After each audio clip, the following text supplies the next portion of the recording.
Anthony and Jason, welcome gentlemen. Just wanted to send this video out, kind of recapping some of the things. It's January, just wanted to check in on you guys, see how your holidays were, Christmas, New Year's, if you had any specific, resolutions or whatever. It's kind of wild thinking that the year is now 1/24 over.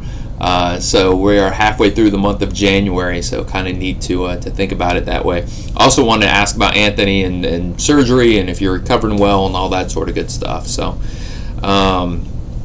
today we're supposed to cover session 8, which was the difference between a multiplier and a diminisher.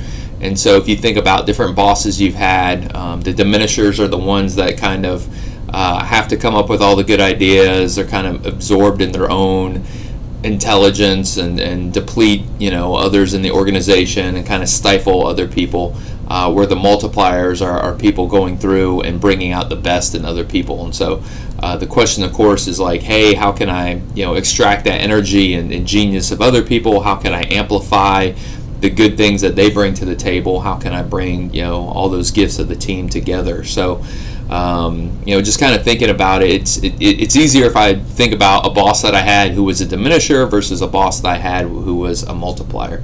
But just a couple of quick questions, two main ones I had for application of this. So number one, what would it look like for you to create more space for others to share ideas and take ownership?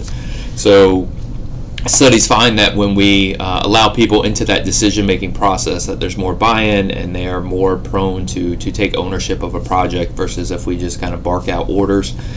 So what would it look like for you to create more space, to have people share their ideas and take ownership? And then number two, who in your workplace needs you to believe in their capacity and help them grow?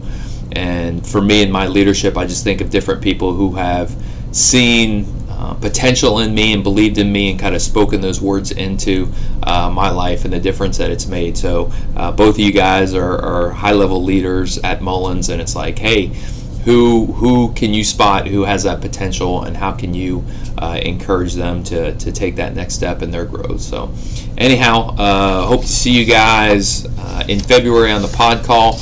I'll see you in person in March for our final retreat session together. And then also there'll be at the bottom of the email just a note about moving the March pod call, or the March pod call date. So either move it back to one day to a Wednesday, or just move it a week forward to the next Thursday. So anyhow, hope you guys are doing well, and I will talk with you guys later. Bye-bye.